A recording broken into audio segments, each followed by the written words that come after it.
we're going to bring Mr. Jim Keller up here. And if you don't know Jim, he's been a member longer than I have.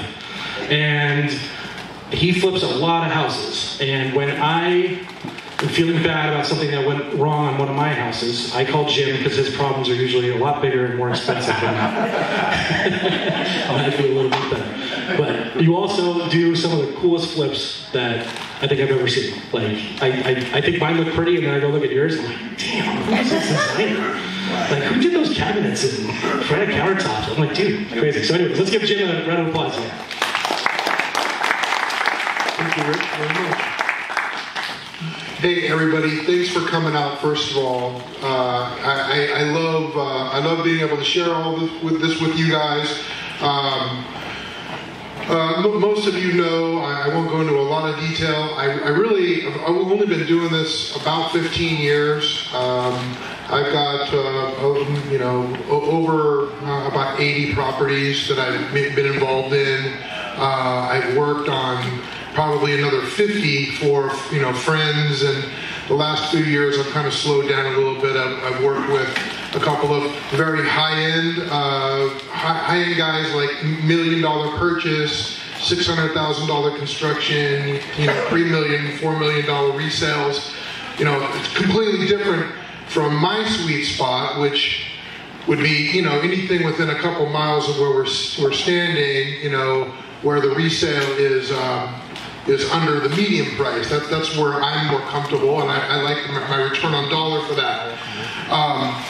But with that being said, how do you get there? How do you get a property?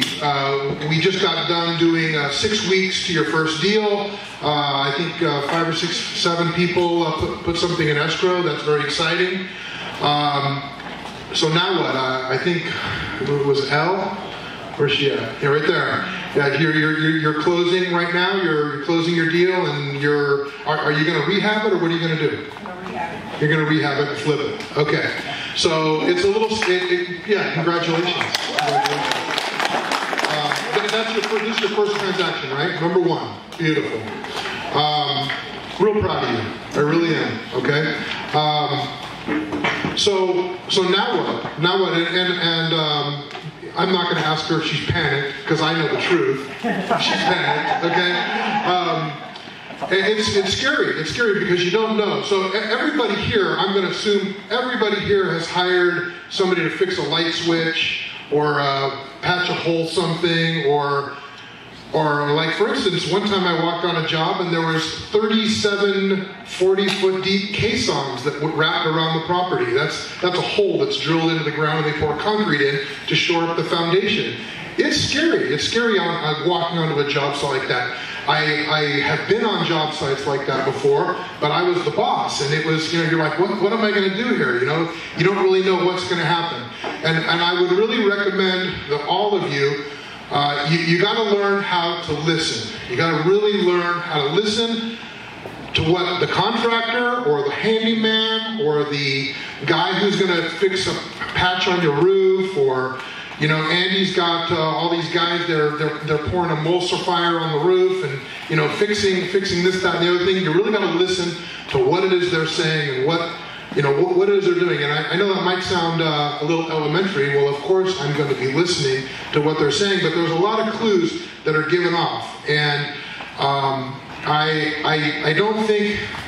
think that it's very easy to kind of feel overburdened with a bunch of new stuff, and you're trying to get the best price, and you've got all this pressure on you. And I'm really going to tell all of you to kind of take a step back. Like, I like on that day when you go to look at the property, I like the pomp and circumstance. So on that day, I would probably have my contractor for sure. And I'll be honest with you, I like stacking the contractors, like, on top of one another. Oh, I'm sorry, he got here early. Wink, wink, okay? But, I don't really want to spend an hour with a contractor, and then another hour with another contractor, and then another hour with another contractor. It's better if you just bring all 3 at the same time. And what's really cool about that too is the cream usually rises to the top. So there's a guy who wants the job, anyone will bid the job, but who really wants the job? That's a nice deal. But I got the contractors, I have my real estate agent, I have anyone else I trust, and for any of you, that would be me. That would be me. That would be I'm not saying I'm going to show up at every one of your deals, but if you're not sure, you don't know what's going on, if I can't make it, I know somebody that can help out, okay? And that's really what the club is about, okay? That's why I'm here. You know, it'll pay off for me someday. Maybe today I'm just pouring into you guys, but one day you'll find this beautiful 6-unit apartment building and not know what to do with it, and I know what to do with it, okay? So it's a good thing. It's a good thing for all of us. So you've got your trusted advisors, you've got multiple contractors, and you're on the job. And I want to make this this is a simple thing.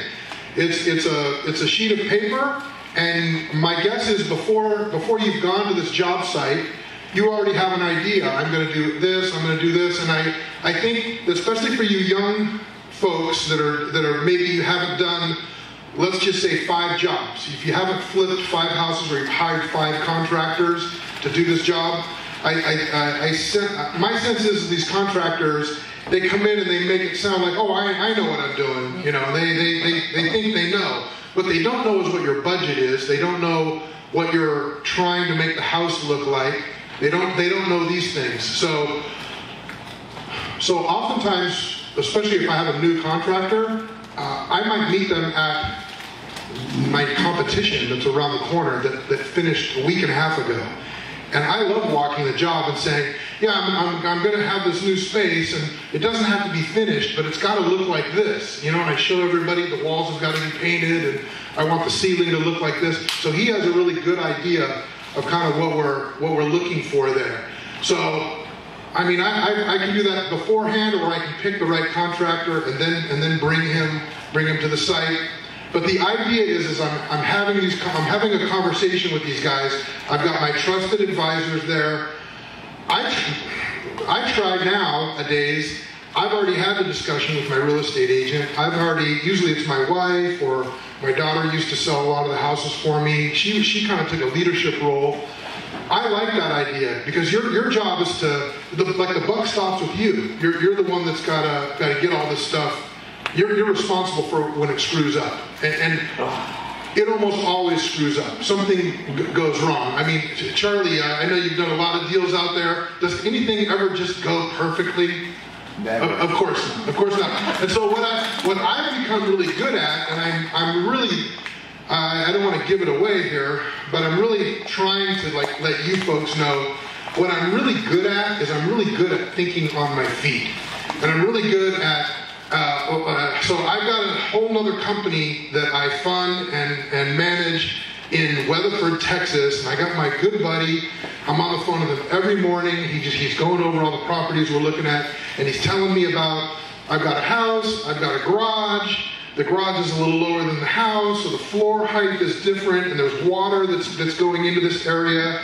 And he's got this idea. He's going to tear the floor out, and he's going to pour a new floor. And it's like I'm like, no, we're not going to do this. I said, first of all, don't tell the contractor what to do. Ask him, what does he want to do? And I said, the real fix is we're going to put a French drain, we're going to pour a curb. Like I have my own fix for this problem. And thank God, the contractor, that was his fix for it too. So the idea is that with your experience, and I realize most of you have none, okay, or very little experience, okay, you want to speak to your contractors. You want to have an idea what you're going to do. And you're going to want to put this whole deal together. And I know I'm making this sound very simple, but it's that easy. And so it's a yellow pad. It's walking through. I mean, are you going to change all the doors out? Or are you going to write a list of all of this stuff? Now, what I typically do is I walk through, let's use this space right here. I don't like those doors. Those doors, I want French doors here and here and here. And so if I put French doors here and here, that means I have to change these 2 doors. And then there's a door in the other room here, and then there's a storage door. So it's not too large doors I'm changing, it's 11 doors I'm changing. So as long as you can kind of wrap your head around, you know, the actual things that you're asking for, you're in good shape, okay? I don't like the way the refrigerator needs a cabinet above it. So, I mean, this is a real life situation. There it is. I don't like seeing all that stuff above the refrigerator. So, sorry, Rich, but I want it cleaned up. I want it to look different. So this is usually when Rich says, that was my budget, okay? I think that is what he said to me once, okay?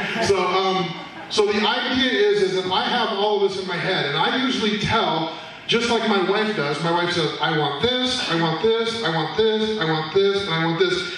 And now it's my job to go back and figure out what can I actually provide. And sometimes I can only provide this with a little bit of this, okay? So when I think I'm making this sound simple in the sense that I've told you to get a yellow pad, I've told you to have good advisors with you. You know, I don't like the idea of directing, telling people, because you understand, if I tell a contractor I want these doors taken out, that's what he's going to do. You notice I didn't say I want all the doors taken out. So now I have a bid with 2 doors that are different than all the other doors. Okay? And now I'm already over my head in my budget, and I've got these beautiful doors, but nothing matches. And my job as a flipper is to remove the obsolescence of a property. Does everybody understand that? Like, that's what my job is. My job is to turn a beautiful home of 1973 into a really nice home of 2023. So I'm working to kind of get all of that stuff out. And so I got the eye. How did I get the eye? And another great thing for all of you. My Pinterest is called Flipping Crazy. Okay? I've got, I think, about 40,000 images that I put in my Flipping Crazy.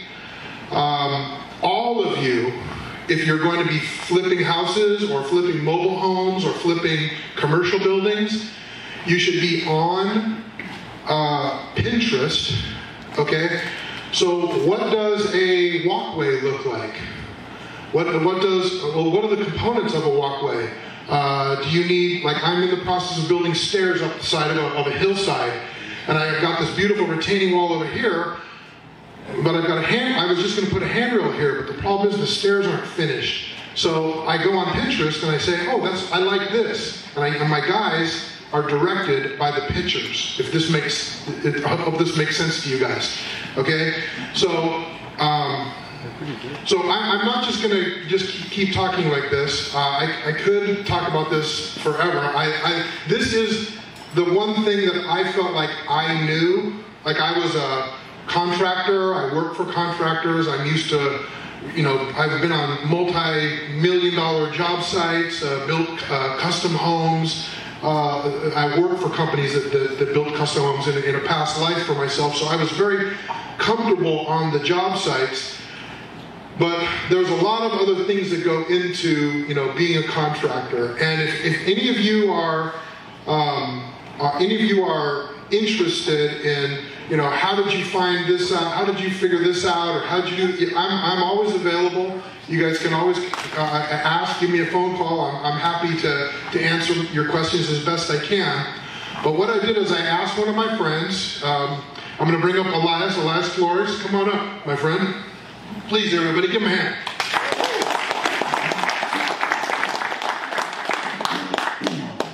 I think that's all. There he is. Look at that. There he is, Elias. Excuse me, guys. So Elias is a contractor. Elias has done hundreds and hundreds of jobs. Some small ones, some large ones.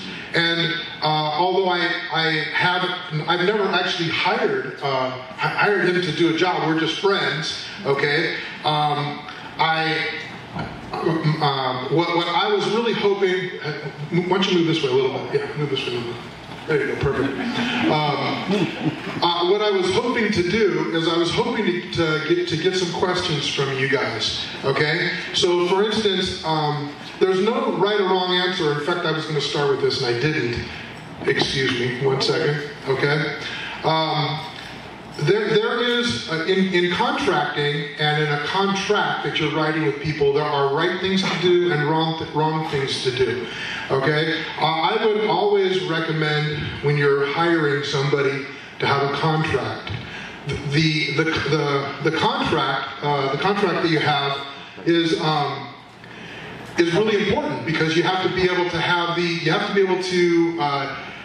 understand what you're having done. Like, for instance, if you hired someone to redo this space and the floor looked like this, that might be a loser for you. You know what I'm saying? Because you wanted a black and white checkerboard. I think that's what they wanted here. And so you need I like what they call a narrative contract that explains to me like what it is they're doing. Okay, I don't really so much need anything itemized. I don't like itemized contracts because it's too specific. Remember, 2 doors? Well, I would rather say new doors throughout, if this makes sense to you. Okay? So how the contract is worded is really important. And I say to you guys, the disclaimer that I missed up front is that I got in trouble one time on jobs because my contractor didn't have the proper insurance. Okay, I thought they were pulling permits. They weren't pulling permits. So there's very specific things that need to be done. And I just need all of you to understand something right now. You're the owner of the property. The contractor is really irrelevant. If the contractor doesn't have the right stuff, it's your fault.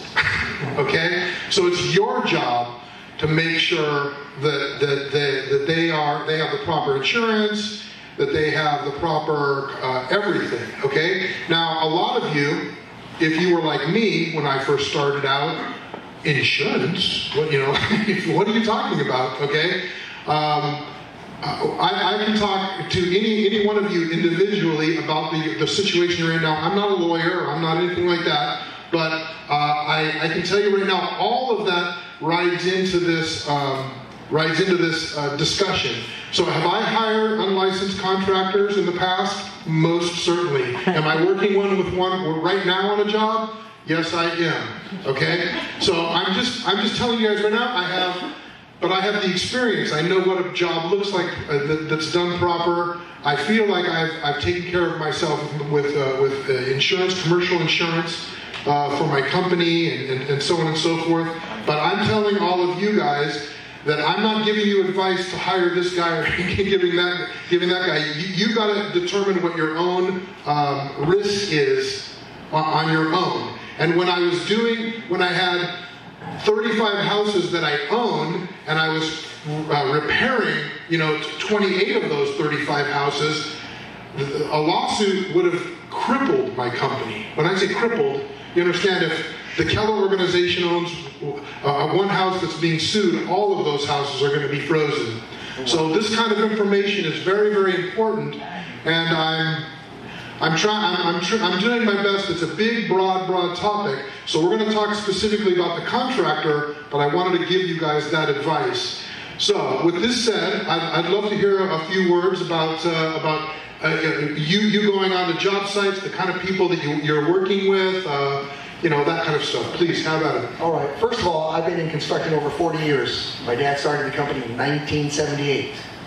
Okay? So we have done everything from county contracts to high schools, to everything from new development, historical, fix and flip.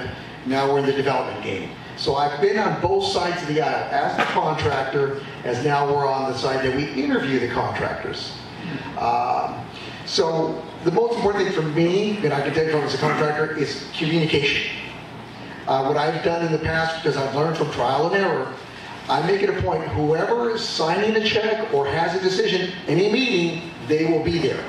I have found that it cuts a lot of miscommunication, because I found through the years, I have the same conversation with one party that I had with that same person, the other person in the morning. It's obvious you didn't speak to each other, because I'm having the same conversation. And the other part of it is, I write an overview. We might walk on your expectations of something. When someone says, I want middle of the road, I look at it like cars. Do you want a Prius? Do you want a Lexus? Do you want a Mercedes? What do you want? kind of sets the expectations. And I also ask, if you're on Pinterest, send me something, or send me something that I can see, say, so we're on the same page. When we look at something, we're all saying, my eyes are seeing what you're seeing. My idea of a project that says, oh, I just want it rent ready. I want a project that it's going to draw this one. I need to know ahead of time, because I classify those projects. You want an A, B, or C. And it goes back to the fixtures. Everything matters. So the biggest thing is, I also learned that I actually write a notebook on the job site that everyone signs in. 1 line or 2 lines. What did you do while you were there? But I also give them a synopsis of what is going to be done this week. Why? Because all the homeowner has to do, or another contractor, oh, so-and-so's coming in on Tuesday. Oh, so-and-so's on Wednesday. It cuts down a lot of the confusion because you wrote it in your own handwriting, you read it right there, what everyone else saw, so you really can't tell me, I didn't know, I didn't receive the text. Elias, great, I love it. So when I worked for a large construction company, we were required to have logbooks, essentially, and it talked about what we did during the day. Now, all of you are looking at yourselves, probably going, yeah, notebook, well, you know, I'm remodeling the kitchen here, okay? What I want you guys to understand is that if it's going to be the only kitchen you ever remodel, don't take notes, okay? But if you're going to be remodeling another kitchen in, say, 6 months or a year from now, knowing what the price you paid per square inch for Calcutta stone is with no backsplash or with you know, all of this stuff is really important. And when I started to take my career in flipping seriously is when I started keeping these kinds of notes. And I knew that for this much a foot I could do this, for that much a foot I could do this. And this is what makes it to where some of you have commented in the past with us where you know, you look at a house and you say, oh yeah, that's a $61,000 remodel job, and I see this look in your eye like, oh really, is it a $61,000 remodel job? And then you do the whole thing and you find out, yeah, it was $62,422 was the actual price of the property. But when you've done, when you've looked at all these houses and you keep going over them and over again, you get pretty good at pulling the numbers out. But a notebook on what's being done, how much it's costing, who's on and off the job, that's a great tip. Please. And that's all by trial and error, trust me. I've learned in 40 years of doing this what works and what doesn't work. The one thing I can tell you about fix and flip is expectations. And just what Jim was talking, go to another house that you want your contractor to see. I'm looking for something in this price point. What is this going to cost? And I'm going to say this, please be honest about what the budget is. Because a lot of people say, I want this, and not realizing that's out of your budget. So we just cut to the chase and say, tell me what your budget is, and then from there we can move things around, and we can put them in here, here, and here to make things pop, like the kitchen, or some of the other things that really need to be sold. That's the selling point. The kitchen and the different amenities on it. That's just the little things that, you know, open communication makes it so much easier for both sides of the party. I love the idea of having a budget, and I'll give you guys a nice trick. Let's say your budget is $60,000. You should be telling your contractor your budget is $48,000, okay? You should be saying, I want a $48,000 job, not because you're trying to get him down by 12 grand. That's not really the point. The point is that you want to pay for $48,000 worth of construction and win $12,000 worth of, oh my God, that whole wall was made of termites, or oh my gosh, I didn't realize that, please, I mean a million things that will go wrong, not might go wrong, will go wrong, okay? You need the 12 grand, and if you borrow the money from Andy, okay, if you borrow the money from Andy, and you're 12 grand short of being able to sell the property, give him his money back, well, you're only going to do that one time, and you're not going to go back on that one. So I'm not saying be dishonest with your contractor. Tell him you want a $48,000 job, and if you have a little extra to spend, you're probably going to need to. And that's the whole point when Jim was talking about expectations of a budget. What I see as a budget when I look at a neighborhood, I say, okay, I can already see what it's going to take to make this house sell in this neighborhood. So in my mind, I'm already walking in, this is what it's going to cost. But I'd like to hear what the owner has to say. Have they done their homework? Or are they just going to give me some ridiculous number? It's like, you haven't done your homework. You can tell when the client has done their homework because they're already throwing figures out at you. The house down the street just sold for X. They did this, and sometimes they will even supply you pictures. And go, right, this is what this costs. Is this is what we are looking for? Then we're on the same page. And many times, expectations are what the biggest problem is in the remodel. What someone sees and versus what they envision and what they see are two different things. But it all has to start at the very beginning, a budget. So Elias, if I call out appliances or like I love decor rocker switches, you know, I mean, it's stupid, I know, but I love, you know, I'm talking about brand new light switches, you know, the big buttons as opposed to the old school, okay? If I'm calling out a brand, what happens to the price of the job, you know?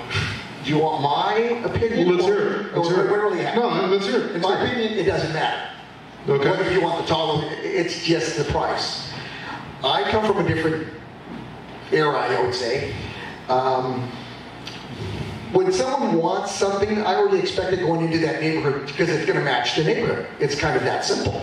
You're not going to build the Taj Mahal in an area where it'll never sell. You're going to oversell. And I've had clients try to tell me, I want this. I go, you're overdoing it. You're not going to get your money back. I'm telling you ahead of time. I'd love to do it for you, but I'm just telling you ahead of time, you're not going to get what you're putting into it. Stay within the budget. Stay what it takes in this neighborhood. When you look at countertops, you look at fixtures, all that. I've had people tell me, I want this. I go, but you're the only house in the neighborhood that's going to have this. It's not going to create value because there's nowhere else in this neighborhood that's going to justify that you're spending X amount on appliances. A Sub-Zero, a $10,000 fridge is not going to work in a FHA financeable home.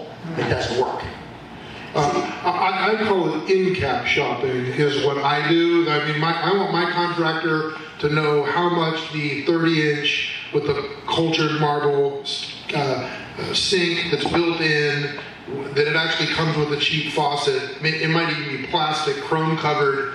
But that's a $299 system that we can just install in a matter of seconds. Now, again, these are homes that I'm talking about would be like under the medium sale price. So in Riverside, what's the medium sale price for home? All the realtors out there right now in Riverside, is it $550,000, something like that? Hello, anybody? Isn't that about the medium home price in Riverside right now? $550. So if I'm selling a home at $550 or lower, okay, I'm an in-cap shopper, meaning I'm at Home Depot and whatever they have, 14 of them that they just took off the truck, they just go right onto my guys. I'm not calling out, really cool, 3-sink or 2-sink, double master bedroom sink kind of thing. That's just the way I shop for these things. Go ahead. And the other thing I point out, I'm one of those that I encourage a client, try to buy something that's name brand. It just is because your potential buyer recognizes a Price Pfister, a Moen, a Kohler. I see some pictures that come off of Amazon. It's like, I've never heard of this brand. And are you sure that your homeowner, your future homeowners, looking at it, look at it from their eyes, in 6 months to a year from now, are you going to have an issue with this? It's just trying to make it easier. I look at a win-win for everyone, not just, I just want to make $1. You want to make that your potential buyer, when it says, I bought my house from Rich, well, guess what? Oh, Rich did this and it was a great fix-up. Rich is going to get another client without even trying. I would say 90% of what my business is over the last 4 years is referral. Is nothing but referral. A third and fourth generation. You did this for my dad. You did this for my uncle. You did this. I go, I won't remember you, but I will remember the project. And that's why I joke about it with people. It's about reputation. And I always try to be I've had people tell me, you're one of the most informative contractors that you actually explain the process. This is what it's going to take. Whether you use me or not, it makes no difference to me. I'm glad to answer your questions because I have a lot of friends who are in the business that will call me, I have a contractor out here. Can I put him on the phone with you? And the next question is, who are you? I'm just a friend of Rich. I just have some questions for you. You gave him a price, but does it include X, Y, and Z? And if so, please put it in the contract. That's it. Don't just give a price. Tell me, I'm one of those big ones, I want it itemized. I want to know what I'm getting. And I'm the same way when I show you, this is what you're getting. Yeah, and so I like the dichotomy here where he's saying, oh no, you gotta have brand names, and I'm like, brand names? You know, they're budget busters, you know, they really are, they're budget busters. He wants it itemized. I don't like it itemized, because I like to kind of move around, and I call it horse trade. Like, you know what, I'm not going to do the bathroom here, so what I'm going to do is, instead of the bathroom, what I really need is I need 6 can lights in here, and I need a 5/8 thick piece of shower glass. I mean, I'm maybe not 5/8, but you know what I mean. I need a big thick piece of shower glass, because I just went into one of I went into my biggest competitor right down the street that's probably going to be in escrow when or in late stages of being on the market, or in escrow when I'm on the market, and they just installed it. And now I have to be able to move, and I've got to be able to do that. So I can't tell you guys enough, going and visiting the house, and your competitors, don't you think that Nordstrom is visited by the high-end, you know, I don't know, what is it? Whoever the department store that competes most with Nordstrom, believe me, they shop each other all the time. They want to know the designs, the material, the way it's displayed, the temperature of the store. I mean, believe me, they look at all of that, okay? And so you guys should be doing the same. If you've got one little property that you're looking at or you're trying to do, you need to know your competition better than anything. And the reason I do itemized pricing is for the very reason, oh, you have X amount set aside for flooring. Now you want to move that money's into over here. It's still in your budget. We're just moving the money around. You're deleting this and adding this. That's why I do itemized pricing. It's just more clear for me to see the money move from point A to point B. Yes? What's the level of specificity in your line item? It'll say... Can you just go all the way down to like baseboards, or are you looking at... Yes. You know, because you can go crazy with it. Oh, no. It's not like, say, okay, kitchen. It'll include cabinetry, but then I'll give it like, is it MDF cabinetry? Is it plywood construction? Is it dovetail drawers? Self-loading hinges? But I break that down prior to, so you can see the levels that it's going to cost you. And then from there, oh, I'd like to just stay within this level because it's going to be a rental, or I'm just going to flip it. Okay, great. But I also take the time to educate you what the difference is and what the price difference is. The labor is the same. It doesn't matter. It's the material. And that's why I explained it. It's so much easier for me to explain that way when people come in, and I hate this word, square foot pricing. And I tell people, I equivalent to a car. When you walk into a car dealership, you can ask for a base model. Then from there you do all your add-ons. That's how I do things. This is what the base is going to cost you. Now, what do you want to do with your budget? Flooring, cabinetry, windows, this and that. So you can really see how you can move your money around. That's just how I do things. Is over the years, it's made it easier for me. So I like the idea of base pricing, and that's really what I can just tell you guys right now. When I'm talking about base price. Base price. I want to know what that number is, and if it's $42,000 for $42,000, I'm getting the walls. I'm a big guy. I like walls retextured. Okay, and I want the whole house reshot and painted. It looks sexy. It's really, really nice. Okay, instead of there being patches or non-contiguous, orange peel on the walls. It's a pet peeve. I don't like it. Okay, so I like the walls to be redone. The doors don't have to be redone. The base molding doesn't have to be redone. The kitchens have to be redone. I've got to get rid of all. Remember obsolescence. So all of the bad drop ceilings in the kitchens. In the 70s, everybody loved those light boxes, or the light boxes in the master bedrooms especially. All that stuff's pulled out. That's a basic. That's basic for me. Now, are we going to put a 9 light, in chrome, or titanium is the expensive color, right? Yeah, I mean, of course we're not gonna. But the point is that some of you, I don't know where your heads are at, when some of the decisions you make. But the point is, some people, like a certain thing, and that's excluded from the bid that I'm talking about when I'm talking about a base unit. And you guys got to get really good. So just so you know, which you weren't here for our 6-week class, we talked a lot about square footage pricing. And when you're observing 8 or 9 houses a day, which if to be successful, you can't look at 8 or 9 a week. You got to look at a little more than that. Having a roundabout figure, using a square foot number, is a good idea. Now, I would say when I'm looking at a property, it's going to range everything from $25 a foot, and that's going to be probably paint and carpet, maybe paint inside and out and carpet and maybe a couple of light fixtures, and that's really about it. I mean, it's just not a lot of money, not a lot to go. But go ahead. What are your thoughts about pricing out on a room-by-room basis and the level A, B, and C? So I have, a 10 by 13 bathroom, and I want an A, so I can figure out all my material costs up front, right? And assign a dollar amount to that. Same thing if I want to go to level B or level C, right? Same thing with the bedroom. A bedroom is a bedroom, right? I'm going to go in there. Well, I'm going to go in there. It's 10 by 14, whatever it is. I'm going to put 4 cans in. I'm going to replace all the outlets. I'm going to paint it. I'm going to use luxury vinyl flooring.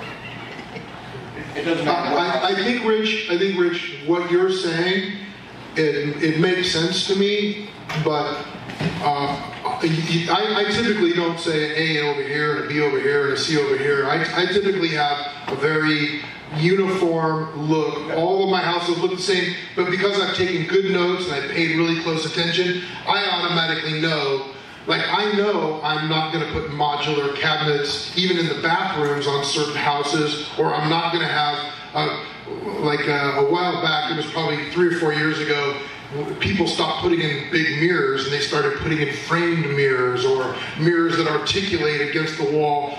All of that stuff. Am I answering your question? Well, I'm not suggesting that in one property I'm going to have A, B, and C rooms, right? To your point earlier, I'm going to look at the neighborhood. I'm going to see what's going to be so, right. So I'm going to say, okay, all the houses around here are Bs. So I'm going to put a B or maybe an A if I can justify the selling point, right? So I'm just referring to figuring out a budget up front, right? Well, I think you're on the right path, okay, and especially if you've done this, 300 or 400 times, and if you're looking at, flipping your 4th or 5th house, you've probably done that calculation 200 or 300 times. So I guess, yes, I'm going to agree with what you're saying, okay? But it really means you got to take good notes. You really got to kind of buy into exactly what that looks like. Go ahead. What's up? Yeah, I just want to phrase it differently. So normally the way I would look at it, and I'm sure you do similar, is you would have a rental quality or a resale quality. And if you're looking at the sales comps of what you're doing, that would set your stage. So I don't want you to be so much in your own head picking these decisions. The area and the location will give you those 2 valuations to kind of work off of based off of market data. Bingo. So, absolutely. Bingo. So that house, I'm real big, I'm an ex-relative. So I love looking in the MLS and I like saying that's the house. All I have to do is I just have to be that house. I don't have to beat that house. I just got to do that house. So that house has new doors. That house has can lights.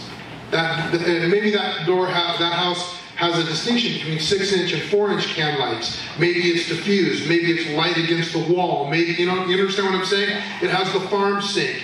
And maybe it's not a brand name farm sink. Maybe it's just a cheap $95 farm sink from a contractor's warehouse. But the point is that I see all of that, and I know going in that I can easily bring a contractor to that place, and he would be able to come up with a number pretty quick. What's your question, my friend? So one of my pet peeves is always contractors asking for advances, right? In advance before they do anything. So what are your recommendations when it comes to what's the law? Advance? What I would tell everyone to do is just go to the California Licensed Contractors Board. It'll tell you what the laws are when it comes to payment structure. It's there. So none of this, I need this, just look at the contract law. Mine used to be real simple. 10% the day we signed the contract, then another percentage came down when materials were delivered, and then a bigger one came after what they say 80% of the first inspection, whether the plumbing, the electrical, all the rough was already done, and then another inspection, I got another check, and then the last 10% was really simple when it got signed off. You know, most contractors do have credit lines. I know it's difficult times now for a lot of people, I know that. But I'm just saying the easiest thing is just get on the Contractors California License Board, and it'll inform you everything. Here's what the state of California says, what they can do and can't do. And it also tells you about insurance coverage that they should have, so you can inquire, you can check the license, you can check all those things. Okay. Now, with that being said, a lot of the contractors I've worked with are not licensed, and a lot of the guys don't have 3 nickels to rub together. So that's a situation you're going to have to make a judgment. I got ripped off pretty intensely about 5 years ago by a contractor who came in and took over like 7 big $100,000 jobs from me, and he was licensed and fast-talking guy, and he burned me. It cost me a couple $100,000 for what he did to me. So I'm just saying that I've learned to be present. I've learned to ask a lot. When he says communication, like I'm nodding my head up and down because I'm there all the time. Andy, what you got? I was going to say, going back to the level of investment you put into a house on a plan, you should always remember the 3 guys that encountered a bear in the woods. You don't have to outrun all 3 guys. You just got to outrun the slowest guy. There you go. That's simple. I like that. What you got, my friend? Just one other thing to your getting screwed over by the contractors. I want to go back to kind of the law for it, but I also try to make all my people feel like a bank's funding it. There's inspectors involved. There's investors involved, even if I'm paying in cash. So it's never me that can give them the money, even if I can. I have me, I have me, the investor, me, the bank, me, the whatever. So oftentimes we'll just basically say, well, I need an advance. And say, okay, great. I'll see if the bank can give it or if the investor can give it. Well, they're going to have to go by this. So how much work you got done? They said it was only this. It's not me, it's the bank. Even if I am being that, sometimes I got to be a different person. So someone to protect yourself. Yeah, and I'm familiar with this, with what he's saying. So a lot of you in the financing that's out there today, that you can get 100%, or let's say you get 90% of the purchase finance, and then they give you 100% of rehab. Are people seeing that a lot out there? 90 and 100 is... Okay, 90 and 100 is what's out there. So I can't tell you, I remember the day I got approved for that $10 million line at 90 to 100. I went home and I was like, honey, we're going to triple the company. It's going to be great. The problem is it's very, very hard to get that draw out of the finance person. So I would agree 100% with what you're saying. It's the right. What you're saying is correct and right. It's just a very hard to. 4 months ago, I filled out a sheet of paper that said I was going to be doing this work and I need to get paid for that amount of work. And now that amount, they sent out someone from the bank, and the bank guy went, yeah, it looks like it's all done. And then they cut you a check. Well, all of that takes a couple of, well, they say it takes a couple of days, but it never seems to take a couple of days. It always seems to take longer than that, okay? And now your job is, in some cases, sitting, and it's not operating properly. So I'm telling all of you, the explanation, I'm sorry, what's your name? Ryan Johnson.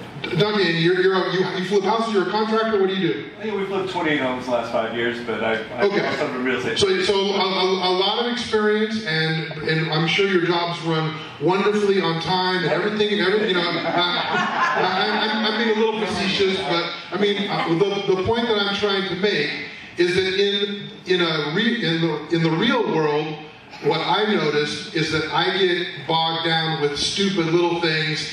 Like the one thing that a bulk of that payment is going to be is the fact that the black paper is done up here on the roof, and that's the $7,800 that I'm supposed to get, but the guy doesn't like the way it was stapled.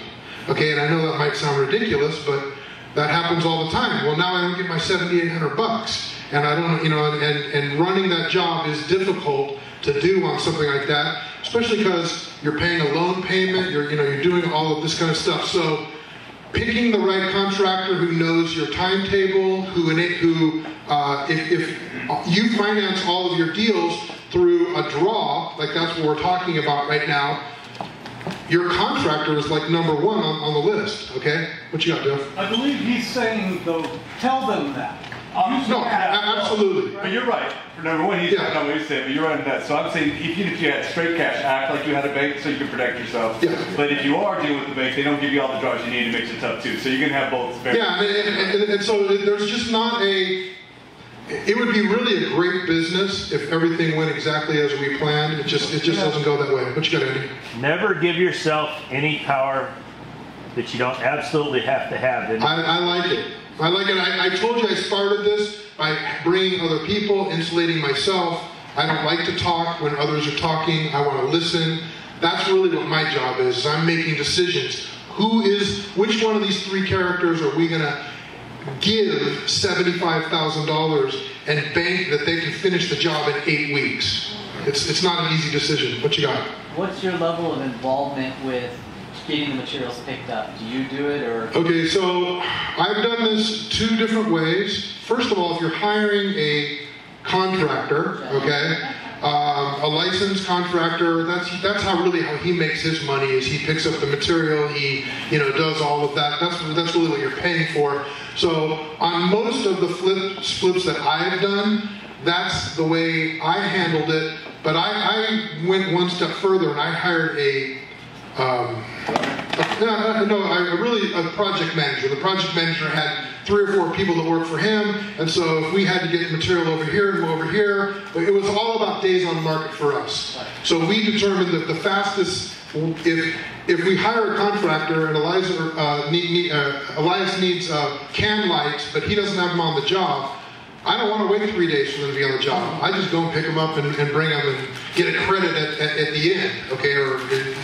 That's the way I personally would run the job. But in the past, and actually lately, I've done quite a few jobs where I've kind of, like, I'm working on my own home right now. I'm out, I went and bought plants today, and I bought wood today. Now, I want you guys, this is a math problem, so all of you that are good at math, I'm gonna help you out here. If you want to make $500,000 a year, that's $500,000. There's roughly 2,000 work hours in a year. So divide 2,000 into 500,000. I don't know what that number is. It's somewhere around $250 an hour is my guess. Okay? So if you can pick up material for less than, or if you can hire somebody for less than $250 an hour, $250 an hour, by all means, do it, okay? So, please. Well, I'm going up with that. One thing will defend your crew.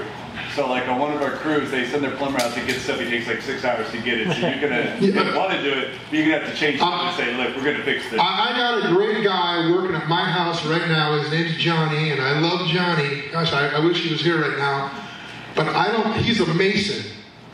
And if he doesn't have a trowel in his hand, if there's not concrete mixed, I'm losing money. Does everyone get that? Yeah. Okay, so if you're hired a drywall guy and he's not finishing drywall, you're losing money. Yeah. Please, Elias. That's why I have 1 or 2 people, all they do is material run. That's all they do. I'm not going to take a skilled labor guy off the job to go run to Home Depot to sit there for 4 hours or any other place, because guess who's going to be calling me? Oh, I just showed up at the job and your guy's just standing there doing nothing. So I've learned it's easier to pay someone. Their job is to feed the material to someone. That's what their job is. What you got, Rich? I got a 2-part question. One, what's one common thing that you charge for that you make a lot of money on, and one thing that you don't, or that you charge for that you don't like, that's skinny? Like, so like the money maker, and then like the stuff that you just, that's really a thing. And maybe that we don't understand from an investor standpoint. Oh, right. That's okay. I think a lot of it is honestly where I feel the value with my clients and the investors I work with. is the value of explaining the process of why your budget is X and why it'll take so long to get done. Educating a client or someone who's just barely getting the game, it takes a little bit of time, but also down the road, it saves a lot of headache and money and miscommunication. So that's where you make your money, because time lost. Oh, I didn't know that. Oh, I wasn't sure that. Well, why didn't you ask? We spent 2 hours explaining it. You nodded your head yes. Oh, well, it's not quite what I thought. So I have learned communication and explaining everything, taking the time up front saves a lot of headache and lost money down the road. It just does. So that's what we say about making the money. It's cutting down the headache and explaining as things come up, that have happened in the past, I will tell them how they're handled. This is how it's going to be handled. I make it a point to get them informed so they know along the way, I'm aware of the problem, this is how we're going to handle it. If you have any more questions, call me directly. Don't talk to so-and-so and so-and-so because they're not going to make a decision. That's the other thing. When you have a lot of people out there who are talking to this person on the field, is talking to this person, by the time it gets to me, it's a total inferno. It's like, this could have been resolved in 15 minutes. I see that on most jobs, that the contractor is not on the job, he's got his guy who doesn't give a crap about the job, about anything. He's worried about it's Friday, and I'm going to go out, do whatever they do on Friday nights. He's not worried about it, and it just sort of like, it turns into like a nuclear explosion. And most of us are not used to dealing with the conflict like that. And I think that if I could, like that's what I meant by, hey, things are always going to go wrong. And what I've gotten really good at is understanding that if I'm not taking care of a problem, like that's the problem. If I'm not taking care of something. So I want you to think about, like, if all of us brought our kids or grandkids with us right now, there'd be people all over, swinging off the chairs and plugging up the toilets, and all the food would be all over the place. And kids would be running by and knocking over the. And don't you ever see parents, the ones that are just kind of cool, calm, and collective? This is what I'm trying to like tell you folks. Is do you think that they're not bothered by all this stuff? Of course they are, but they found a way for it not to bother them. And I think that's what I love walking on a job and finding out that they're putting the garage in the wrong location. Like I think that's what I'm here for. Like that's my job. I'm doing my job. And I love finding that information, and I love looking at the guy going, okay, well, what are we going to do now? Well, we're going to create a request for information. We're going to send it to the architect. The architect's going to figure out the whole problem, and he's going to dictate to us. And there's a whole procedure that happens in a situation like that. But you have to see that it's a good thing. It's a good thing when you detect something I would have been nice to find it a month before that, but you understand what I'm saying. And I'll take this. I pride myself in solving problems before they really get out of hand. Because after 40 years, I've seen just about everything that can possibly go wrong. And there's always a solution. So talking to someone, keyword talking with that person, it helps keep them calm if they see that you're calm. It's like, okay, this went wrong, but I can see the demeanor, he's still calm, we'll figure it out. That's the whole point. It's, setting up that expectation. When someone comes at you, and I've had it, or this is like, wait, this is how we're going to resolve it. Then it calms it down when you say, well, you seem so calm, because after 40 years of this is how it's going to get resolved. Not a shouting match or anything like that. Now, I've been blessed in that manner. People always joke about it with me, because no matter what, you always seem to have a smile on your face, because there's nothing you can throw at me that I haven't seen at one time or another. That's because all the problems cause big money to come into your pocket. No. I want you to be happy, so when I say thank you, and 2 months later, 3 months later, oh, by the way, Jeff called me, he liked what you did here, I'm so-and-so. I can say 80-90% of what I do comes from referrals.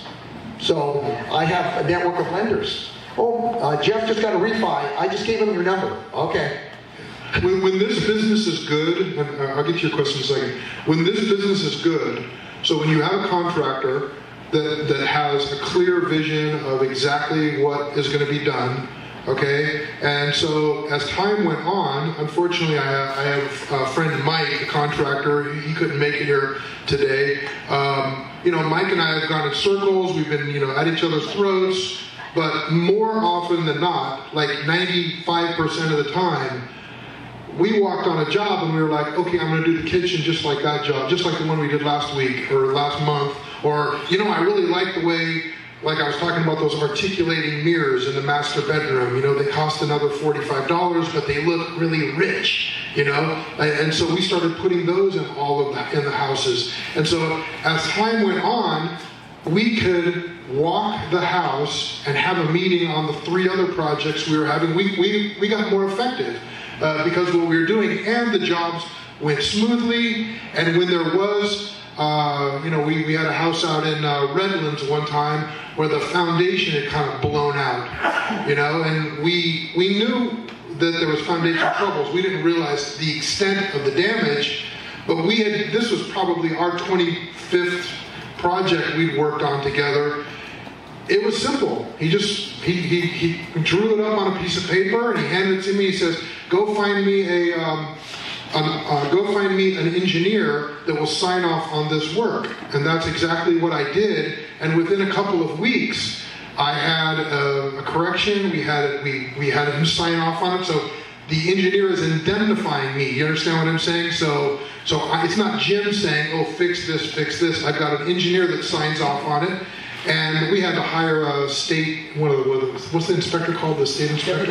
Yeah, we had to hire a deputy inspector, $500 for him to come in and go, "Yeah, it looks pretty good." And, it costs $500 for that.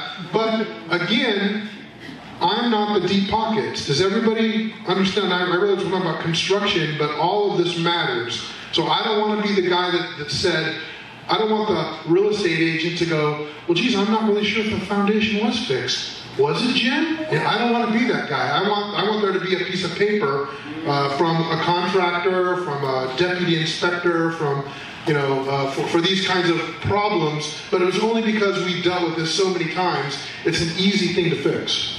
And now I'm going to tell you can I say some of the ugly sides of flipping? Please, that's what they came for. Come on. Okay, I've been on the other side of it when I have an investor or, don't worry about that. I go, no, I have to worry about it because one way or another, I'm going to warranty it. So those are some of the issues that I see on my side. Asbestos, cracked foundation, leaky roof, all those things that I know that down the road are going to be an issue. I will make it a point to let them know this is why I will not do it, or you're going to sign off that you're going to have someone else do it, and I have no part, no responsibility, because I've learned. And when I say the other side, yes, we want a $60,000 job done for $30,000. It's not going to happen. The expression is, you get what you pay for in the sense of just peace of mind.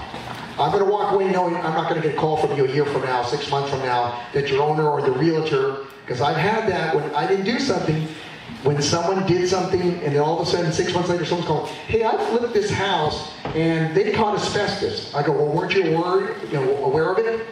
"Well, yeah, but we just covered it." Okay, well, now it's an issue with your new buyer. Don't ever say that. Don't ever say that. Charlie, what you got? Okay. So can you talk about a deal that you did that kept you up at night and turned into a nightmare, and what did you learn? Well, yeah, like for instance, I did a really beautiful home on Larchwood Street in the Wood Streets in Riverside. I told the story, I think we had pictures of it during our class, 6-week class. But that house was in a historical district. It was obscene what they made us go through. I'm talking like 3 inches of approvals and this, all this crazy stuff for us to get this house done. And the way we chose to do the construction is if you're increasing the size of the property by more than 50%, and please don't anyone call me on this. I'm just going by the situation we were involved in. Is we were concerned that the city was going to make us call this new construction because we were essentially taking the entire house down to one wall. Okay, it was the back wall of like a garage, and that now is going to be the middle wall between, a new 1,400 square foot house. And it had all of that on the plans, but the inspectors aren't the sharpest. They're there to inspect the plumbing, or they're there to inspect the framing, or they're not there to, look at the totality of the whole job. So the whole time while we're doing this, every time we get an inspection, this is Mike did this job for me. Every time we do the job, it was like, well, nope, they didn't see it. They didn't say anything. They didn't say anything. And finally, now we've got the walls up, we got the roof on, and the inspector's finally like, hey, wow, this is like a whole new house. And I was there when this happened, and I'm kind of looking at him like, yes, it is. It's like a whole new house. And they never caught on, but so now I've owned this house for over a year because it's a historical property. It took that long to get a permit and everything going. Now I was able to pay cash for the house, so we didn't have a big payment on it, but I still want the money back. We still want to get working. We're deep into the construction. We're not sure if we're going to have to start over on the whole plan. And it's a lot of kind of crazy making, or that's just one particular one. Maybe it doesn't sound all that crazy, but at the time you're biting your nails. You're like, is this gonna go through or not? I'm sure you got 100 of them, right? No, the one that sticks out more than any, a 1903 home in the city of Orange, historical. Okay, try dealing with a home that the Historical Society doesn't want you to change, yet the building department says it's going to need this, this, and this. And going back to nothing but meetings and sitting there saying, you don't want me to move anything here, you don't want me to do anything structural, you want to keep it the way it is, but the building department saying no. Okay, I went on for 4 months. I don't know how many meetings I went back to. This was back, anyone I'm sure has ever heard of Ganal lumber. Yeah. I had to hire Ganal lumber to mill specific siding for this home because it had to fit the detail. Trust me, it was not cheap. So if we got it done, and we actually made it into a magazine in Orange for a historical home. But when I do another one, I've done a few since then, but never to that extent. But it's just the governmental agencies or something like that. It's the time killers. That's what it is. It's the time killers. So if any of you call me and say, hey, I've got this historical house, now you're going to know why. I'm going to go, what are you, crazy? What's up, Rich? Well, let's go back to what you were saying about, you have to warranty it and put your name on it. Where do you draw the line of, because I have a standing agreement, I guess, with my guys, where if it's something that, is going to make your life easier to install and you want to do it the more costly way, by all means go at it. It's coming from your side. Would you say that's a fair agreement up to a certain point? Where would you draw that line? The reason I try to explain it in the sense of when you say more expensive. I can give you an example. Okay, I'll give you an example. I've been to a project where they say, oh, I don't want to change the angle stop. Okay, you've already bought a new toilet. Why are you not spending the next $10 to buy an angle stop? Because in 6 months, you're going to be saying that this toilet is leaking. Why didn't you spend the money just to get a new angle? That's an example. The P-traps. Okay, you put a new sink, you put this. Why aren't you spending the extra $10 to put a freaking P-trap in it? Instead of me taking it apart and trying to put something back together. So that's an example of what I'm talking about. Time wasted because someone didn't want to spend the extra $10. And the labor's still the same.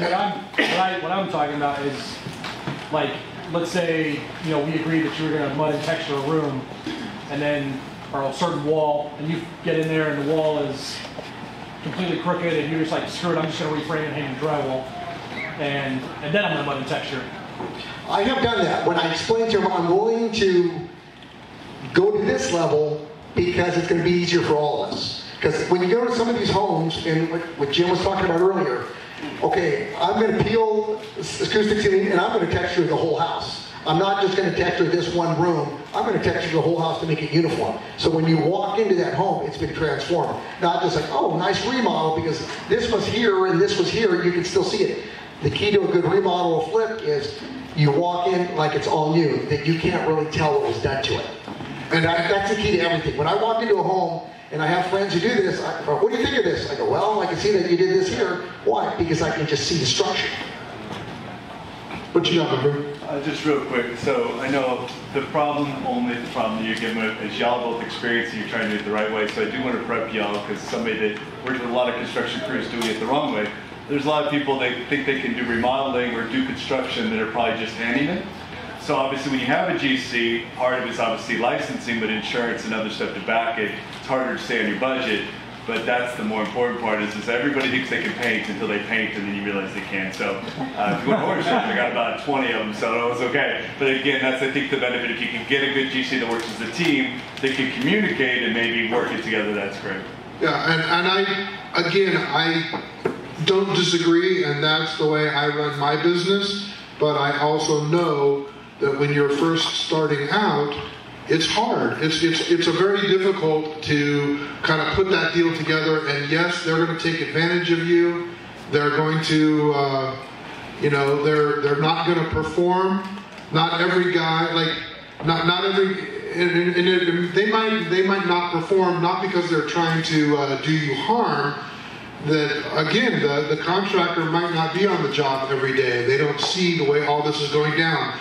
But I'm telling you guys right now, that's why you guys, if somebody's working on the job, you're an idiot if you don't show up on the job. Okay? So when I was spending $500,000 a month on contractors, all I did all day long from 6 in the morning till dark is drive jobs. And so I would drive out to Palm Springs, and then I'd go to Upland, and then I'd go out to Garden Grove, and then I'd, and then one day I'd start down in Temecula. I mean, I had jobs all over the place, and I would drop in, and I would never call anyone and tell them I'm showing up. I would just show up, and I would catch them.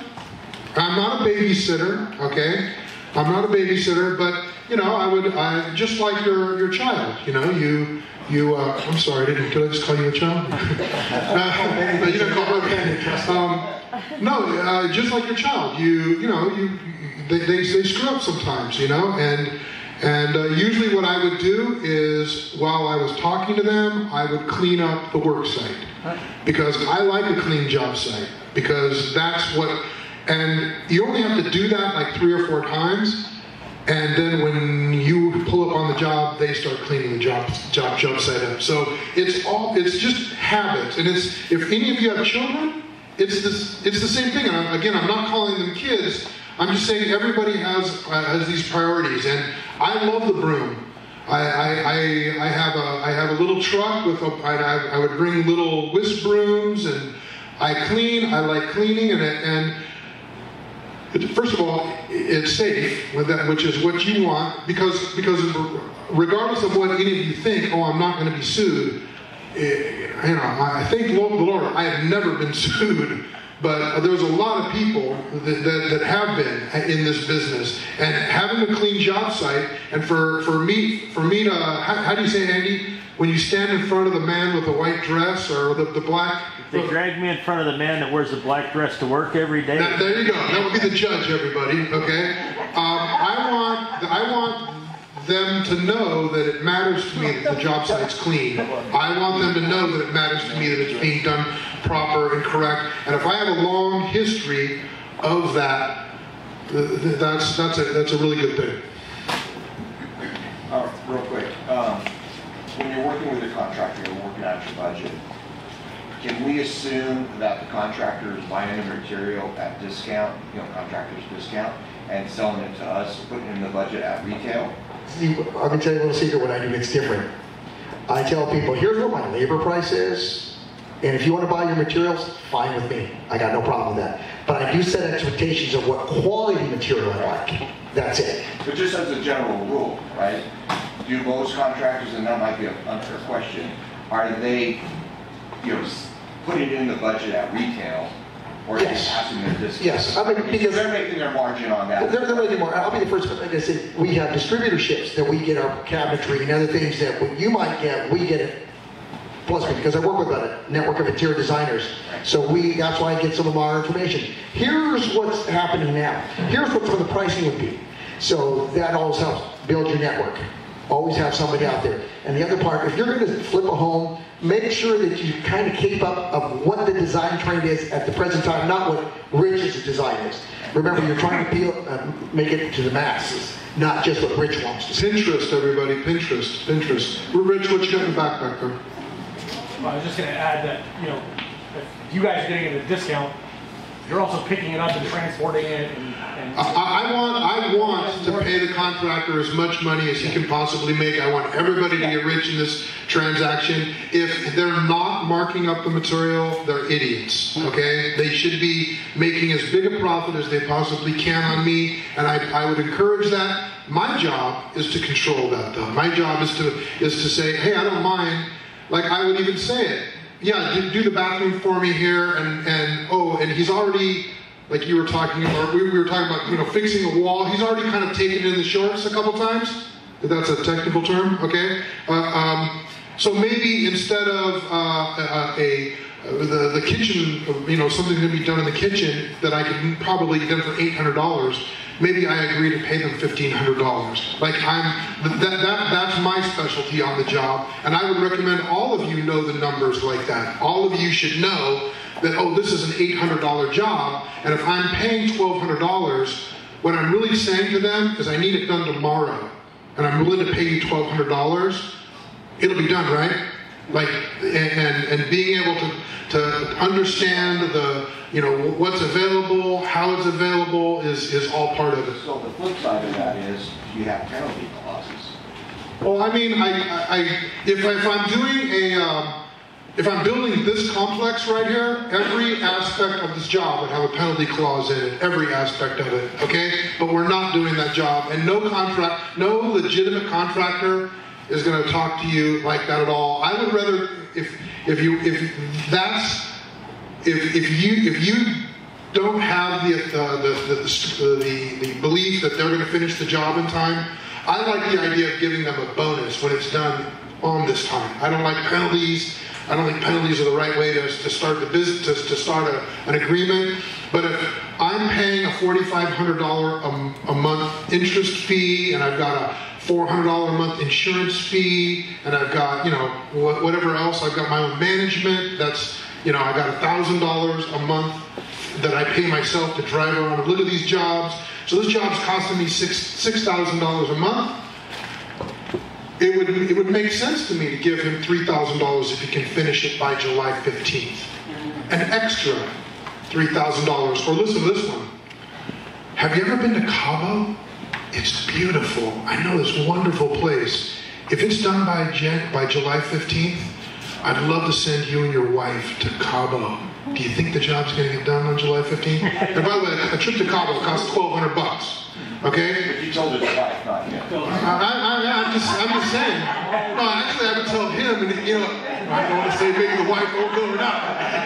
The point is that I personally think that we're partners, and I think that if you, well, first of all, I wouldn't work with you if there was a penalty. I personally wouldn't. I wouldn't want to. I don't want to be involved in. Like, I just think that's like negative. Okay, I would rather get a carrot. I love chasing the shiny objects. I love that. That's me, you know. So I would recommend to all of you that you give benefits to people, and I have sent people to Cabo San Lucas. I've sent their kids to Disneyland. I've done these kind of things. And I got to tell you right now, when you walk on the job after they got back from a vacation, and you know, usually they bring you a gift, and they go, oh, hey, thanks a lot, and there's a nice note from the wife saying, oh, that was so nice of you. I mean, I'm getting chills right now. It feels good, you know, it feels really good. And I've been on the other side of that, where they were, well, if you do this, and I'm thinking to myself, I'm just going to get it done for you because that's the right thing to do, because it makes life easier for me. If I wanted a trip to Cabo, I could probably afford it myself. You don't need to bribe me. No, you know, point well taken, but I'm just telling you right now, whatever works really is what I'm talking about. Open communication. Yeah. Bottom line, makes life easier for everyone. What you got, Brennan? Yeah, there's a couple things that you said that stuck out to me. As far as you said, like, if there's a guy out there and he's doesn't have a trowel in his hand, he's gone off the job. No, I didn't say he's gone off the job, but keep going. He's standing around drinking beer, whatever. Yeah. But is there any way that, like, say, when you're vetting these guys, that you can communicate that in a tactful way that I need you on this job, if you need... Well, just like my kids, okay, so if my kids came here, well, my kids are 22 and 30, and they're older now, but if my grandkids showed up here, okay, I would say it is not all right for you to act like, you know, it's not okay for you to act like an animal, okay, and especially tonight, I'm speaking, I don't want you in the background doing somersaults, I want you sitting in that seat right there, and if your feet touch the ground, we're going to have a problem. So I would treat my grandkids that way, and no one drinks on my jobs. Okay, I mean, I know you were saying that facetiously, but the point is that I set a very high standard on my jobs, and I want them to come up to my level, and that's what it should be. I'm the boss. The buck stops with me, and I don't remember ever saying, well, I guess I do. I do things like I walk through the job and I go, oh, this crack's a real bummer. You know, like I point out, I hired a friend of mine who had a garage built, and he asked me to find a contractor for him, so I sent a friend over to his place. And he's building this big garage, and I went over there right after they were done framing it, just to walk the job. My friend wanted me to come and look, and what I noticed was the forms had blown out on the back of the garage, so no one can see it, but there's a big, gnarly, like, thing of concrete sticking out of it, okay? And I didn't say, now Brandon, I want you to get down there and fix that concrete. I just looked at my buddy, and the contractor was standing right there, and I said, oh, that's no big deal. They'll take a chipping hammer, they'll cut that right off, and you won't even see the difference, because what they're going to do, I know this guy, he's a great contractor, he's going to take a slurry of stucco, and he's going to put it all around the bottom of the foundation, because that's the right way to do the work. And that's the way I talk on the job all day long, and you might be saying, well, geez, I don't know this. Well, your first 2 or 3 jobs it might be. It might not be perfect. Or you can you can have, that's what I'm saying, have as many people on your job. I would recommend, and I'm going to say this to all of you guys right now, you guys should be inviting all of you. I see all you looking at me intently, like, oh, like I'm really into this. You should find the people that you can work with, that you like working with. You should invite them to the job. You should ask them to critique it. Ask them to rip it apart. Please, that's the only way I learned how to do what I do well is really kind of going after it. I'm sorry, I'm long-winded. I agree. I have a lot of my friends that will have other people do work, and they're going to invite me over, and I already know why you want to invite me over. You want me to critique it. You want to ask your questions that you're afraid to ask your contractor.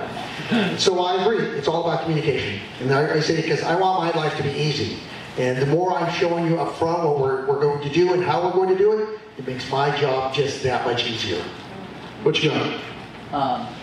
In the acquisition phase, when you go to look and analyze a fix and flip deal, what are your criteria? What do you? Oh, I listen, guys. I'm doing my best up here. I'm not a professional presenter, okay, by any means, but you hit the nail on the head. Okay, congratulations.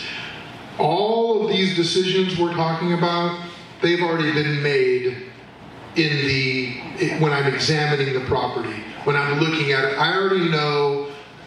Like, before I've even won the property, I already know that I gotta change out the doors, because there's only 4 of those doors made, you know, those TM Cobb, they're solid wood, they've got 3 panels on them, they're really cool looking old doors, but they're very, very expensive to redo, so I already know I gotta pull them, I gotta pull the 3 that are good out because the other 5 are missing or broken or whatever it is. So you got to get in a habit of being honest with yourself. I think a lot of people walk through and go, oh, look, those doors are so cute. And they don't realize that there's 3 of them that are missing, and you're going to have to go to TM Cobb and pay $428 a piece, and that's for a blank door. Then you got to have a jamb, and then now you got to hire a guy who knows how to make a door like this, who knows how to put this whole thing together. So, you know, these doors at the Home Depot are $78 that are pre-hung, and now you're going to be installing a $750 door.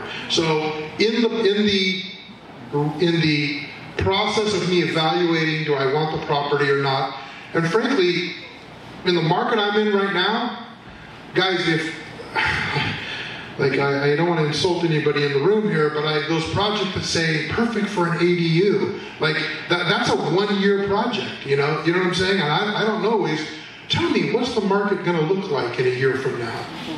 I'm listening if anyone's got an opinion on what the market's going to look like in a year from now. But I don't like these jobs that have all of this work to be done in them. So in the acquisition process, the biggest part of my determining today if I'm going to do the job is how long is it going to take? What's it going to take? You know, I like 3-bedroom, 2 baths, 1,450 square feet on a 7,800 square foot lot. I like those jobs. Those are great jobs. A brand new garage door, a new front door, new kitchen cabinets, 2 new bathroom cabinets, retexture the walls. Maybe I put in new doors. Maybe there's the heating unit is either going to be fixed or completely redone. You know, I spent $2,000 landscaping the backyard, and I'm done with the deal, and it's quick and easy. Go ahead. Yeah, let me ask a tailored question more. So, like, are you looking for a specific ROI to make it worth it? A specific neighborhood? A specific? I mean, you said I would say yes to all of those, but none of it am I. Oh, here, a great example. Yesterday, my wife, her and I've been a team forever, okay, for 35 years, 36 years. Her mother is going to come live with us. And I have a very nice home up in La Sierra, and you know, I haven't spent a lot in it, but I got a big profit number in it if I was to sell it. And I'm trying to make a decision today. Do I spend another $185,000 at that address for my mother-in-law's quarters? Okay? And the money part of me is like, no, that's not a good idea, but harmony in my home is like a whole nother thing, okay? So what you're saying is do you decide, you know, what to do, when to do it? And it's not the neighborhood, so I'm sorry to continue my story. Yeah. She's looking, we want to live in what they call the Grove. Does anyone know what I'm talking about? Like Victoria, Washington, La Sierra, that little bowl there. It's like big farmhouses, things like that. That's where I want to move to. That's my dream, okay? So we went out and we made a farming list. There's 54 homes in the area that are under 1,000 square feet that have more than a half acre. And my wife got in the car and drove the map. And now she has 7 addresses that she wants to do business in. So yes, we do it pointed like that. But if you call me tomorrow and say, hey, there's a house, it's outside of the Grove, but it fits what I want, so like maybe it'll be worth $1.5 million if I trick it out and make it look nice, but right now it's a 400 square foot, 1 bedroom, 1 bath, but there's 2 acres there, like that's the house I want. That's I'm gonna turn it into a beautiful home for myself. So I have this dream in my head, hey, this is what I wanna do for myself. And then I just go out and find properties that fit it. So I didn't talk about rate of return, but obviously there's got to be a number you got to make for yourself.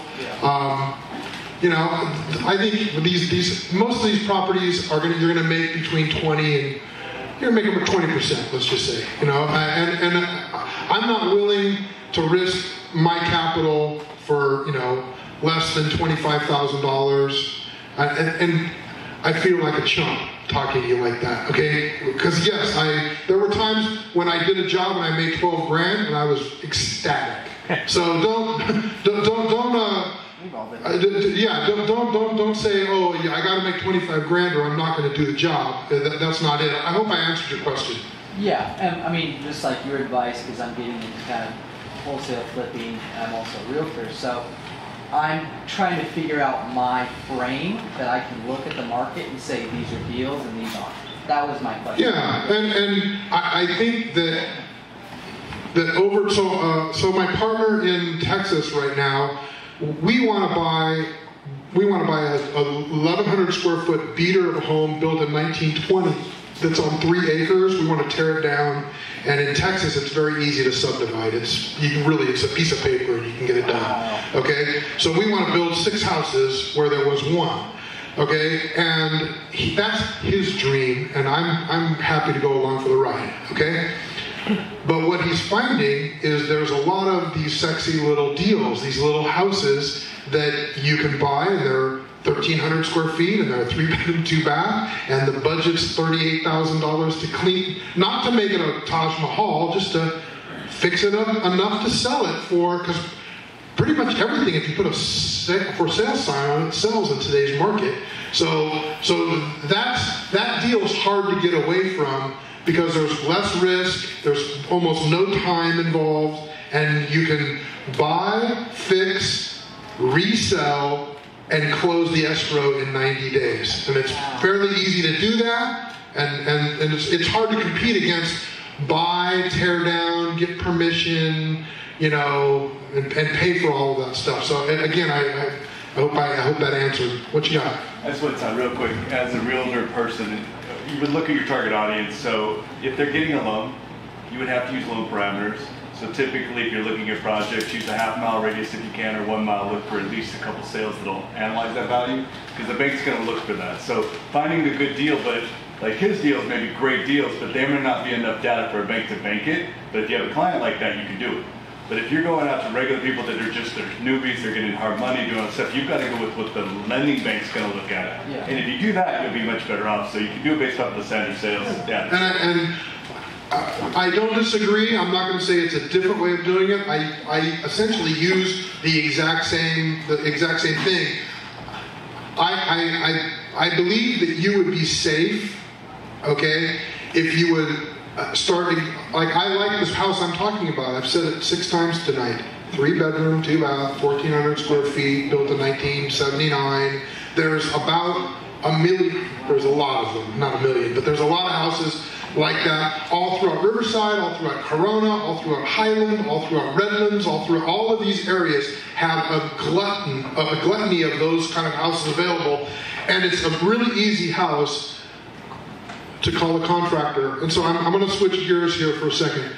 So tell me, do you want me to call you and say, hey, there's this beautiful house over on 327 Sorta Street, and I'm thinking of buying it. Can you run over and give me a whole rundown of what it's going to cost to fix? What's your answer? I'll say, when you're serious about really sitting down and taking it and you've done your numbers, call me that. Yeah, and so guys, this is why, this is one of the things I wanted to touch on. When you're out and about, and all of you should be out and about, when you're out looking at neighborhoods, when you're out trying to find your sweet spot, because that's really what I'm hearing you say, is what's my sweet spot, what should I be looking for, okay? So when you're like Streeter and Arlington, does everybody know where Streeter, you know where the Sears is over there in the center of Riverside, okay? That is like, that area is like I've died and gone to heaven. Every home is flippable in that neighborhood. You can literally walk the streets and say that one, that one, that one, that one. Okay, so I like going to a neighborhood like that and finding properties that I can do business on, and I just know that you, what you have to do with your business is find houses like that, and as you're driving around, you see 2 Chevy trucks with a roof rack on it, and it looks like they're contractors. I've personally paid contractors hundreds of thousands of dollars that I met while looking for other properties. And I roll in, and I you know, hey, how you doing? I'm Jim. I buy and sell houses. I'm always looking for good, competent contractors. Usually it's a guy, he doesn't speak much English. He's telling me to call the boss. I try to get a relationship going with him because he's going to be the guy on the job if we hire these people. So I don't buy, everyone speaks some English, and I'll speak, you know, ferma, fecha, initial, sign date, initial, you know, aquí, here, there. Like, you know, I mean, I'll speak what little I know how to speak, okay? But the point is that I'm already sort of kicking the tires with him, okay? I want to know, what does he know? What is he working on? What kind of work is he doing? Is he doing it proper? Is he doing it the way I would want to see it done if I was paying him to do this work? And once I see all of that, I love calling the guy. So his guys are working, and I call and I go, hey Juan, I'm out here at your job. I just got off the floor with Jose. He's doing a great job. I saw him installing a banister, and I really liked the way he was back nailing the, you know, whatever. I'm just riffing right now, but the point is I'm going to reinforce that I understand what good looks like, and I'm going to say I've got a house on 327 Sorta Street, right around the corner. You know, the one on the corner, the gray one. Can I meet you over there tomorrow? I'd love to show you this house. And he's already going to be there. I might not have that house under contract, but I do have access to it. And so I walk the house with them, and I say, hey, show me what you do here. What are you thinking? And he'll tell you the whole story. He probably already knows, because he already did all of this work on this house over here, if that makes sense to you. And I've already gone to Pinterest. I already know exactly what I want the entryway to look at. Or when I was doing a lot of these houses, we used to love to drywall the garages and paint the underside, like all of this, instead of there being metal or raw wood, paint it like brown. And it sounds stupid, but the man typically doesn't care about the kitchen. He doesn't care about the master bathroom. He cares about the garage, you know? And I gave him what he wants. I gave him one little thing. So, I mean, what you got, Rich? Elias, you've obviously hired a lot of contractors to work for you also, right? Or work for you. What's like the two top things that you look for in a contractor? Number one, dependability. What? Number two, their ability to communicate with myself and the client and keep all of us in the loop. Okay. It goes, I'm just telling you, communication. I'll stress it over and over again, because if that is open communication, trust me, a lot of your problems, when they come up, they're little minute problems that you can resolve. It's when I didn't know that Rich didn't know, all of a sudden by the time it gets to Jim, it's escalated to this point of, wait, I don't know where you heard that, Jim, but this was the problem is, Rich and I are going to resolve it because no one told Jim what was going on. Never happened to me. Well, see, I'm the one that they all answer. Ultimately, it comes to me. So I used to tell the guys, I can tell you what time you got there. I can tell you what kind of music you listened to. I can tell you what you had for lunch. I can even tell you the time you had lunch. Why? Because they tell me. They don't tell you. Exactly. What you got, Derek? So how would you be able to know if this person is dependent? I check the references, and just like anyone else, I check the contractor state license board. I also, thank you. I would say most of the people I've hired aren't licensed. I mean, I'm just giving you the truth, okay?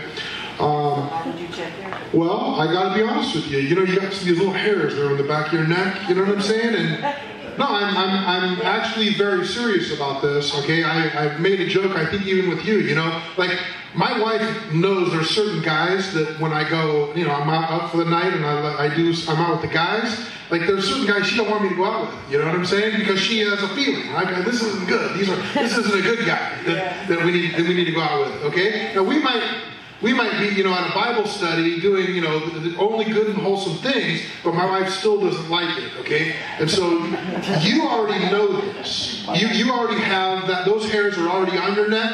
You already have this, and it really it's sort of a pet peeve of mine. So I'm not talking about, you know, I'm a little almost tongue-in-cheek with this, but it's a big part of it. And if the guy, like, I want a firm handshake. I want them to look me in the eye. I don't want them to mumble. If they mumble, I want them to know, I want them to be making up for it in another way. And it's a series of evaluations you're making with people, and you do it. You're doing it with us right now. You're like, oh, that guy, Jim talks too much. Oh, I like Elias. Oh, he's a good guy. You're doing it in your mind already, and I'm saying you need to utilize all of that. And again, I like showing up at crazy times. I want the guy to be there on time when we meet. Okay, I should be there on time when we meet, and I'm often not. Okay, on time. But if I'm meeting a new contractor, oh, I'm on time. In fact, I'm early, and I'm sitting there with my book open, ready to go. I've got pictures. I am all business times 5. Okay, so and if the guy can't handle that, if he can't have a realistic conversation with me about, you know, I'm not sure if I'm going to go with name brand appliances or if I just want you to go and, like, we used to buy a lot of appliances at Riverside Appliances over there on Magnolia, okay? And I could just pull a floor model, you know, if I didn't have one ordered. I could always do something like that. But if he can't have that discussion with me and horse trade with me at that level early on, he's probably not going to do good with me. Hope that answered. Yes, thank you. What you got here? Jim, 2 minutes. All right, what you got? I just wanted to say that I'm working on my very first flip right now that I got here in this room. Good job. Good job. I've been spending the last year and a half doing a lot of research on how do I build my team. I didn't even know I was going to go forward with it. And I walked in and I knew Farrah from childhood. And she said, this is who you need to talk to. And I went and talked to those people. And within 3 days, my mentor, Jeff, who's a real estate agent in Upland, he came with me, with the contractor, because I told him contractors scare me. I don't trust all of them, and to be honest. And he said, I've been working with one that I really like. So as we're talking about this tonight, I'm brainstorming. Because I'm a Christian, I go to church. Yeah. I've got a large network of realtors that go to my church. And I was just flashing on meeting whatever your social network is, going to those meetup groups or those whatever, connecting with realtors who have worked with contractors in the past. Who do you use? Who do you use? Well, who do you use? Well, who do you use? And then you start building on people that have already been down the road with that guy. Yeah, and I think that is a great first step in doing what you're doing. You're already kind of doing my plan anyway. You've got your contractor with you. All of you should. So Elias and I haven't hired him as a contractor. We're trying to do development business together. Okay, where we're trying to develop hotels and things like that together. And I thought this was a great opportunity for him and I to stand up and be able to, like, hang out with one another, and he could see your reaction to me and my discussions that I have, and likewise. So right now I'm interviewing him just as he's interviewing me. Okay, and this is what if it's Yesenia with Esra. Okay, I've heard her say some remarkably pointed things when she talks to others. Okay, your ears should be up. Okay, and that's the hairs in the back of your neck. I mean, if you hear someone say something that doesn't sound right, that's usually a pretty indicator that they're not doing something that's right. I mean, that sounds ridiculous, but it's the truth. You got something to close with here? Well, what's making me nervous is that how do I move beyond the contractor Jeff turned me on to? You know, how do I move beyond that guy?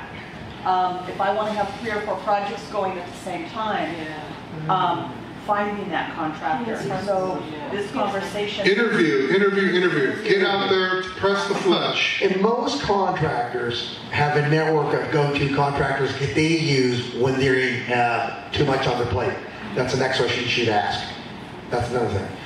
When you say my sources, no disrespect to realtors, all my sources are lenders. Oh, this client came to get this. This client came to get this. This is what they're, do you have time to do it so I can give you your number? That's how it just happens with me.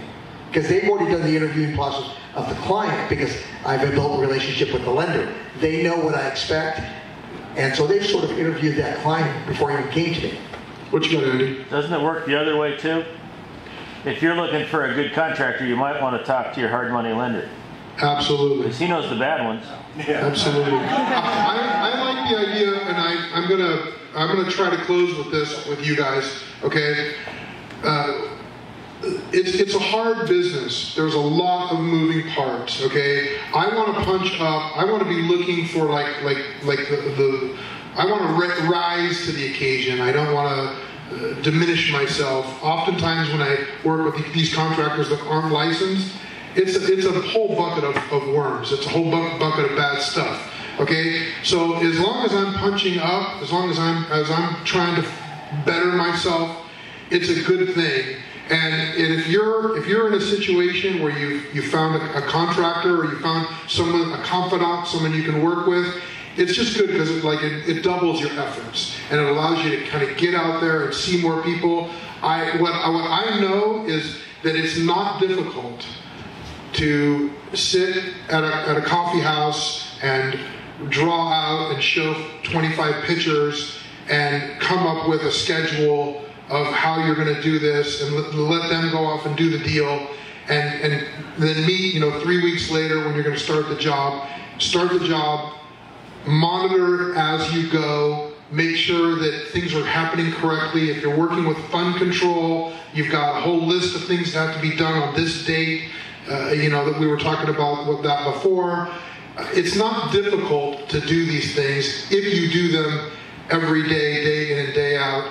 And I like to tell my wife this, that no one just gives you $100,000. Okay, you got to work for it. You got to go out. You got to do the work it's going to take. But it's not that difficult to flip, 2 or 3 houses in a year and to make $100,000. It's not. If that's not outrageous, that's not some number that no one's ever done before. So it is possible for someone to give you $100,000. You just have to do the work. And I hope tonight was a good start for you. Hopefully maybe you got a couple of ideas, even if they weren't from myself, or if it was somebody that you heard from.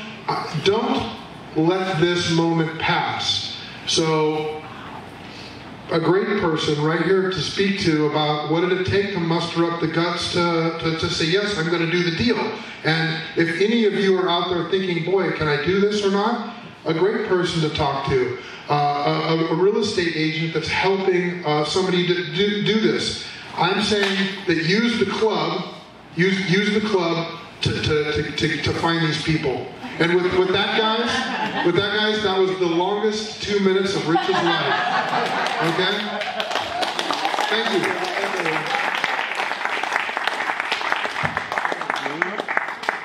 Sorry. No, you're good. We're good. So Jim and Elias both be hitting out after. We don't have to kick you out. We own the place. So feel free to stick around for a little while. We're going to do some networking. I just wanted to add one quick thing about looking for contractors.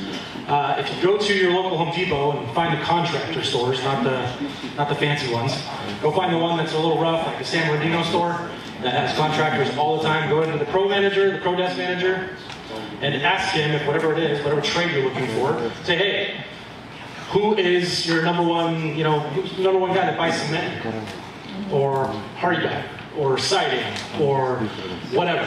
Who's the guy who's buying rolls of wire, for an electrician? You can go in and ask those questions. You can also just hang out with people, go shop. You'll see contractors coming in constantly. Stop them, talk to them. Look for the guys with the nice truck that's pretty beat up. Those are the guys that are the real deal, but they're still swinging the hammer. They're not just there, in a Lexus shopping for their guys. Early morning too. Was that? Early morning. Early morning, yeah. 6 a.m. guy. Yeah. So, also talk to your other crews. If you have existing crews, ask them, for their plumbers, their electricians, whatever. Sometimes they won't give them to you, but the ones that do, remember the ones that helped you out. And when they need something, give it back. So if you get a really good plumber from, I got a really good plumber from one of my new crews, okay? When he needed an electrician, I gave him my electrician. I didn't try and upcharge him or anything like that. I said, call this girl, she's great. Okay? So make sure you pay that forward if you get it. And again, if you want to sign up for Andy's class at the end of the month, it's wizards.ieic.org. And there's a pink flyer on it. And there's a flyer on the desk. So with that, let's give these guys another round of applause. And